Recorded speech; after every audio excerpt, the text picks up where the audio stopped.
Assalamualaikum warahmatullahi wabarakatuh. Yang terhormat Ibu Feida Nur Laila Istiada, MPD, selaku dosen pengampu mata kuliah BK di sekolah dan teman-teman yang berbahagia. Puji syukur marilah kita panjatkan kepada Allah Subhanahu wa Ta'ala atas rahmat berupa kesehatan sehingga kita bisa mengikuti Zoom pada hari ini. Tak lupa juga sholawat serta salam semoga tetap tercurahkan kepada junjungan kita Rasulullah Shallallahu Alaihi Wasallam. Adapun topik yang akan kami bahas adalah mengenai konseling service in school. Perkenalkan, nama saya Adi Irma Purnamasari yang akan bertugas sebagai moderator. Adapun anggota kelompok kami yaitu 1. Saya sendiri Adi Irma Purnamasari, 2. Sania Putri Kamila, 3. Sukma Putri Maharani, dan terakhir Wulandari. Sedangkan rangkaian acara yang akan kita lewati adalah pembukaan, penyampaian materi, kesimpulan, dan penutup. Acara yang pertama adalah pembukaan. Marilah kita mengucapkan basmalah bersama-sama. Selanjutnya yaitu penyampaian Bismillahirrahmanirrahim. materi yang akan disampaikan oleh rekan-rekan saya. Baik, di sini saya akan menyampaikan materi. Pelayanan bimbingan dan konseling di sekolah merupakan usaha membantu peserta didik dalam mengembangkan kehidupan pribadi, kehidupan sosial, kegiatan belajar, serta perencanaan dan pengembangan karir. Pelayanan bimbingan dan konseling memfasilitasi pengembangan peserta didik secara individual, kelompok, atau klasikal sesuai dengan kebutuhan, potensi, bakat, minat, perkembangan, kondisi, serta peluang-peluang yang dimiliki. Pelayanan ini juga membantu mengatasi kelemahan dan hambatan serta masalah yang dihadapi peserta didik. Di sini ada 7 program bimbingan dan konseling. Yang pertama, ada sasaran program bimbingan dan konseling. Nah, tujuan bimbingan dan konseling menyediakan penekanan dan kekuatan bagi program pendidikan. Di sini ada beberapa tujuan spesifik dari program bimbingan dan konseling di sekolah. Yang pertama, untuk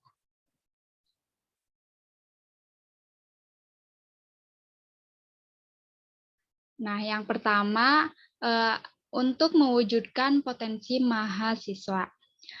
Peranan penasihat itu adalah untuk membantu siswa mendistribusikan energi mereka ke dalam banyak kesempatan belajar yang tersedia bagi mereka. Setiap siswa membutuhkan bantuan merencanakan kursus utama studi dan pola kegiatan kurikuler. Yang kedua, untuk membantu anak-anak dengan masalah berkembang. Guru mungkin perlu meluangkan diri 1/5 hingga 1/3 dari waktunya dengan beberapa murid yang memerlukan banyak bantuan, yang menghalangi sisa kelas dari perhitungan penuh guru pada kebutuhan mereka. Sang penasehat dengan membantu anak-anak untuk menyelesaikan kesulitan mereka, membebaskan kelas guru untuk menggunakan waktunya lebih efisien. Yang ketiga, untuk berkontribusi pada pengembangan kurikulum sekolah. Nah, para penasihat dalam bekerja dengan siswa individu mengetahui masalah pribadi mereka dan aspirasi, bakat, kemampuan mereka, serta tekanan sosial yang dihadapi mereka. Oleh karena itu, para penasihat dapat menyediakan data yang berfungsi sebagai bahan untuk kurikulum pengembangan, dan mereka dapat membantu mengembangkan kurikulum membentuk kursus penelaahan yang lebih banyak secara akurat mencerminkan kebutuhan siswa.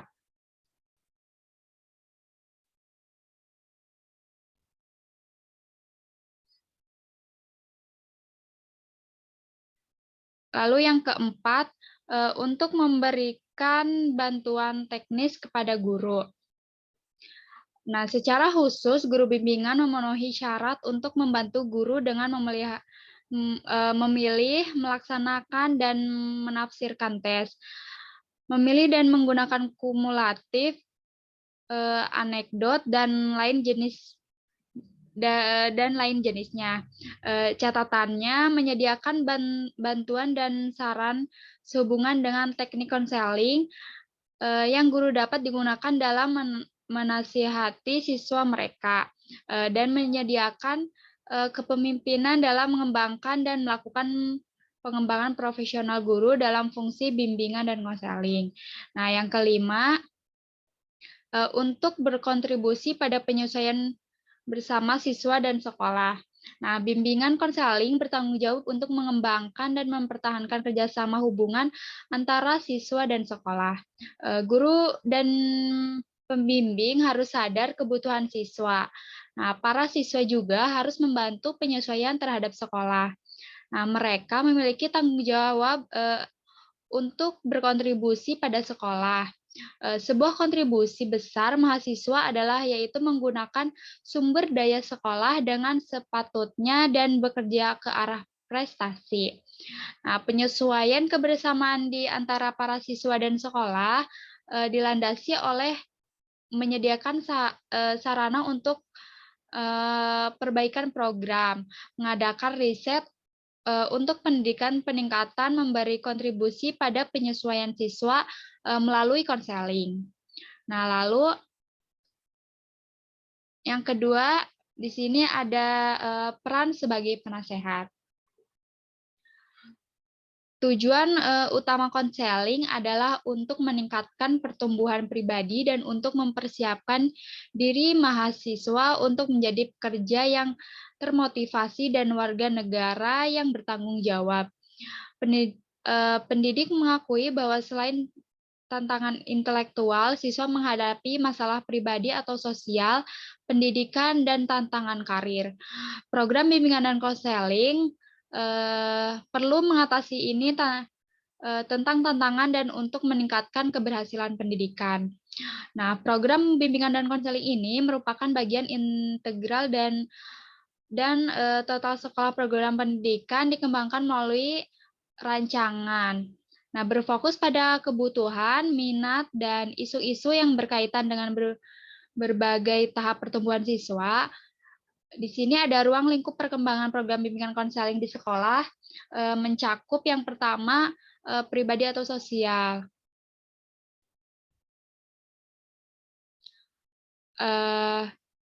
Di sini menyediakan layanan bimbingan dan konseling bagi semua siswa. Para penasihat diharapkan untuk melakukan konseling pribadi dan krisis, problem-problem seperti angka keluar, penyalahgunaan obat-obatan, bunuh diri, perilaku seksual yang tidak bertanggung jawab, gangguan makan, dan kehamilan harus ditangani. Yang kedua, ada siswa-siswa pendidikan harus mengembangkan keterampilan yang akan membantu mereka seraya mereka belajar. Penasihat melalui kegiatan bimbingan kelas dan individu dan kelompok dapat membantu siswa dalam menerapkan keterampilan menelaah yang efektif, menetapkan goal belajar efektif, dan mendapatkan keterampilan diuji talking. Dan para penasihat juga dapat berfokus pada catatan yang menyita waktu, manajemen, teknik memori, teknik relasi, dan menguasai anti-seks. Sekian materi yang saya sampaikan. Selanjutnya,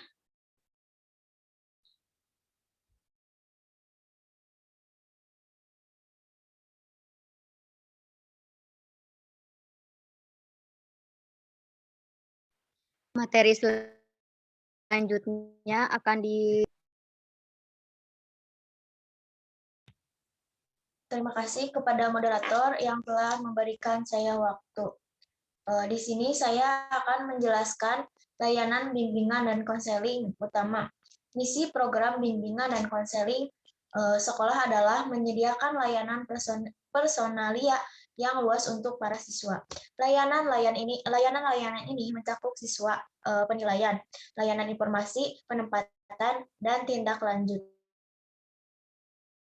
Dan bantuan konseling. Keempat area ini harus merupakan inti dari program bimbingan apapun dan harus diorganisasi untuk memfasilitasi pertumbuhan dan perkembangan semua dari taman kanak-kanak melalui pengalaman pasca SMA, penilaian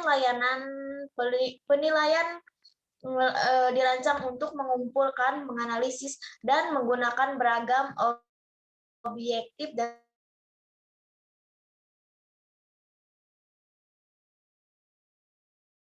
subjektif pribadi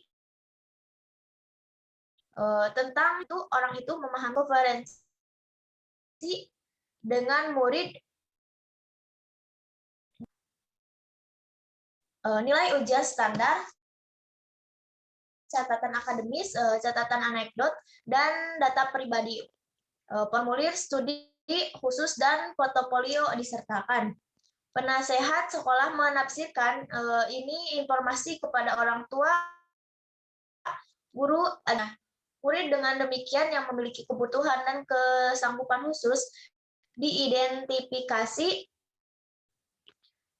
sebagai yang pertama informasi. Siswa dirancang untuk menyediakan informasi akurat dan terkini agar para siswa dapat membuat penilaian yang cerdas dari program pendidikan, pekerjaan, atau kegiatan sosial. Pada dasarnya, tujuan adalah bahwa informasi seperti siswa akan membuat pilihan yang lebih baik dan akan terlibat dalam perencanaan yang lebih baik masuk dan keluar sekolah. Siswa tidak hanya harus terpapar pada informasi seperti itu, tetapi juga harus memiliki kesempatan untuk bereaksi terhadap dengan cara yang bermakna bersama orang lain. Yang kedua, penempatan dan tindak lanjut. Sekolah membantu siswa dalam memilih memanfaatkan kesempatan dalam sekolah dan di luar pasar tenaga kerja. Para penasihat membantu siswa dalam membuat pantas pilihan khusus studi dalam membuat transisi dari satu tingkat sekolah ke tingkat lainnya, satu sekolah ke yang lain, dan satu sekolah ke pekerjaan. Penempatan dengan demikian mencakup murid penilaian, layanan informasi, dan bantuan konseling yang sesuai dengan murid. Mata pelajaran pilihan di sekolah, kegiatan ekstrakurikuler, dan pekerjaan. Tindak lanjut adalah berkaitan dengan pengembangan rencana sistematis untuk mempertahankan kontak dengan mantan mahasiswa. Data yang diperoleh dari tindak lanjut membantu sekolah dalam mengevaluasi pelajaran program bimbingan dan di sekolah. Yang selanjutnya, konseling. Layanan konseling dirancang untuk memfasilitasi pemahaman diri sendiri dan pengembangan melalui dialog atau hubungan kelompok kecil. Tujuan dari hubungan seperti itu cenderung pada pengembangan pribadi dan pengambilan keputusan yang didasarkan pada pemahaman diri dan pengetahuan tentang lingkungan. Konselor membantu siswa untuk memahami dan menerima dirinya. Dengan demikian, menjelaskan gagasan, persepsi, sikap, dan tujuan, memberikan informasi pribadi dan lingkungan kepada murid jika diperlukan mengenai rencana pilihan atau problemnya, dan berusaha untuk mengembangkan kemampuan siswa untuk mengatasi dan memecahkan masalah, dan peningkatan kompetensi dalam membuat keputusan dan rencana untuk masa depan. Konseling pada umumnya diterima sebagai jantung dari pelayanan bimbingan dan konseling. Selanjutnya, metode konseling. Siswa konseling adalah salah satu. Keterampilan konseling diperlukan oleh kepala sekolah, guru, penasihat, guru atletik, pelatih, dan sponsor klub, serta pembimbing profesional. Meskipun konseling masalah emosi yang harus paling baik ditangani oleh penasihat profesional, guru lainnya, personel fakultas menemukan diri mereka dalam situasi sehari-hari di mana konseling diperlukan. Kaliman 2009. Mengetahui metode dan sudut pandang konseling bermanfaat bagi mereka. Metode konseling dari sudut pandang yang telah dikembangkan dari penelitian dan teori tentang bagaimana individu tumbuh dan berkembang, mengubah perilaku mereka, dan berinteraksi dengan lingkungan mereka.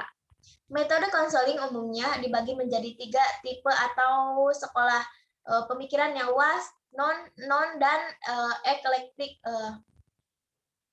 Salah satu yang paling mendasar, pertanyaan filosofis dan teoris yang dihadapi penasihat dalam dirinya. Pelatihan dan praktik profesional adalah metode mana yang akan harus dipilih dalam menasihati siswa. Guru bimbingan konseling itu dikatakan lebih tertarik pada masalah daripada dirinya sang kontes. Ya, keyakinan ini berlebihan. Siswa dan masalahnya tidak bisa berpisah. Semua profesi layanan adalah secara alami peduli dengan orang untuk bantuan. Semua pengajaran misalnya berpusat pada murid, bahkan sewaktu guru mengajar hubungan yang memungkinkan klien untuk mendapatkan pemahaman dirinya sampai tingkat itu memungkinkan dirinya mengambil langkah-langkah positif terang orientasi barunya. Hipotesis ini telah alami bahwa semua teknik yang digunakan harus bertujuan dengan pengembangan kebebasan dan hubungan yang memungkinkan pemahaman diri. Dalam konseling lainnya, hubungan dan kecenderungan menuju tindakan yang positif dan sudah dimulai. Mungkin kontribusi terbesar dari teknik non-reaktif adalah pengaruh dalam konseling pribadi. Namun demikian, meskipun pendekatan ini mungkin lebih efektif dalam konseling tertentu, tidak mungkin pendekatan ini digunakan sebagai besar sekolah karena pelatihan ekstrim penting untuk aplikasi dalam proses konseling. Konseling non-elektrik adalah hasil dari memilih konsep dari baik direktif, pendekatan non-direktif. Oleh karena itu, penasehat elektrik menggunakan pendekatan apapun tampaknya terbaik cocok untuk situasi bantuan nyata yang diberikan kepada siswa di sekolah. Efektivitas penasihat akan lebih berhubungan yang antara siswa dan para penasihatnya daripada pada metode yang dipilih dan seberapa baik dia menampilkan metode yang digunakan. Mungkin sekian penjelasan dari saya kembalikan kepada moderator.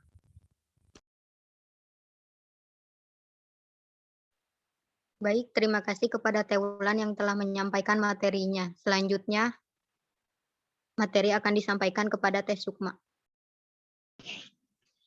Baik, di sini saya akan menjelaskan tentang evaluasi. Evaluasi terdiri dari membuat penilaian sistematis dari efektivitas relatif. Tujuan utama dari bimbingan adalah untuk membantu individu, untuk mengembangkan kemampuan, untuk memahami diri sendiri, untuk memecahkan sendiri masalah, dan untuk membuat penyesuaian yang tepat terhadap lingkungan mereka sebagai situasi mendikte.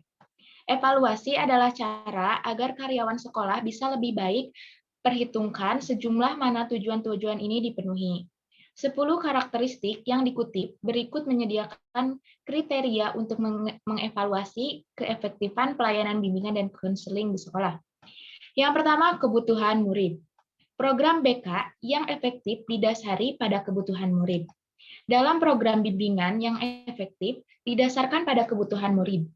Dalam program bimbingan yang efektif, guru, penasihat, dan administrator mendengarkan dengan seksama apa yang murid katakan, karena mereka tahu mereka mengungkapkan baik ketidakmampuan pribadi atau situasi. Yang kedua, kerjasama. Staf program bimbingan yang efektif bisa bekerja sama. Kerjasama adalah menunjukkan minat aktif, bantuan bersama, dan kolaborasi antara guru, penasihat, dan administrator. Yang ketiga, program dan produktif. Program bimbingan yang efektif peduli dengan proses dan produk. Hasil terpenting dari sebuah petunjuk program adalah perubahan yang diinginkan dalam perilaku siswa, seperti sekolah yang ditingkatkan, kehadiran, kebiasaan belajar yang lebih baik, pencapaian skolastik yang lebih baik, kegagalan olastik yang lebih sedikit, tingkat putus sekolah yang lebih rendah, perencanaan pendidikan yang lebih baik, dan hubungan sekolah di rumah yang lebih baik. Yang keempat, keseimbangan. Program bimbingan yang efektif menyeimbangkan korektif. Pencegahan program seperti itu tahu kapan mengeluarkan murid dari potensi situasi yang berbahaya, kapan mengatasi kesulitan murid, dan kapan memberikan bantuan yang diperlukan untuk pertumbuhan maksimal seorang murid.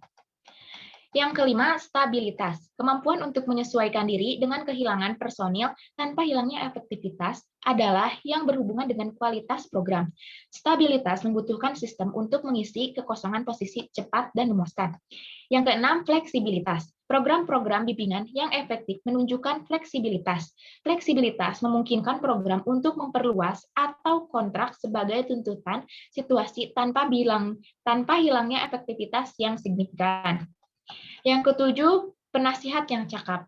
Penasihat memegang gelar sarjana dalam konseling dan sepenuhnya bersertifikat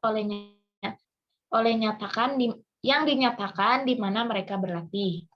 Yang terakhir, cukup rasio konselor dan siswa. Sebagian besar lembaga akreditas atau Asosiasi Selatan, Asosiasi Pusat Utara, dibutuhkan perbandingan antara satu penasihat sepenuh waktu sebesar 250 sampai 300 mahasiswa.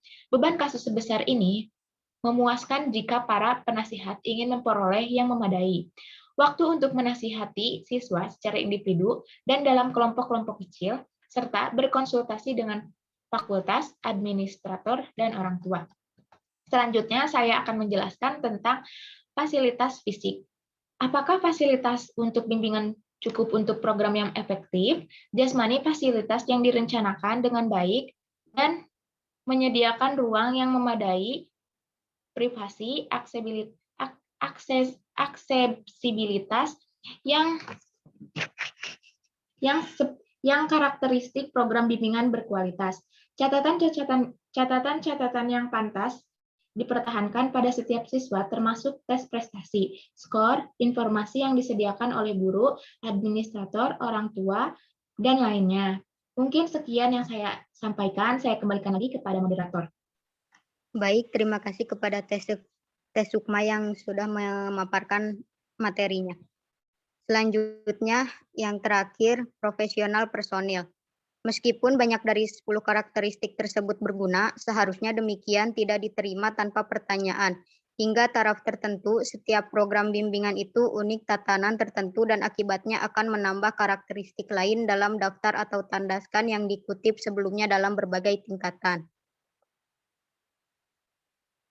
Baik, sebelum saya tutup, saya akan menyampaikan kesimpulan pada kali ini.